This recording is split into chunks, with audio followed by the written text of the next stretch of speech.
দেখো দেখো দেখো কীরকম কড়াইয়ের মধ্যেই হয়ে যাচ্ছে না লুচি। হাঁড়ির ওপর চাপানো আছে কিন্তু কড়াইটা, তাই না? দেখে মনে হচ্ছে ও বাবা এটা আবার কি, কিন্তু তেমনটা নয়।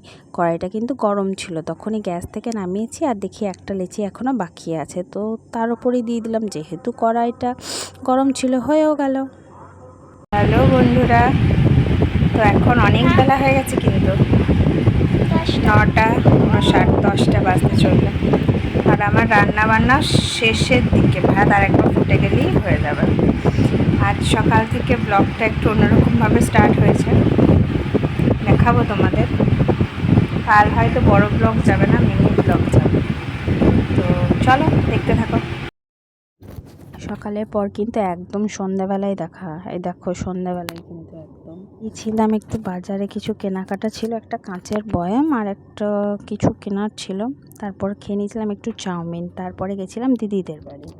দিদিদের বাড়ি কেন গেছিলাম, আজকে দিদিদের ছিল কীর্তনের অনুষ্ঠান, আর কাল আছে ধুলোট। বৈশাখ মাস শেষ, সারা মাস জুড়ে ওদের কিন্তু সন্ধ্যাবেলায় গান বেরোয় নাম কীর্তন করতে, সেটা কিন্তু হয়েছে।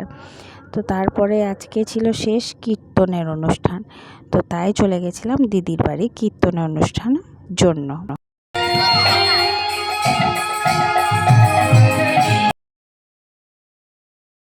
আর আজকের মিনি ব্লগটা কিন্তু এতটুকু। টাটা।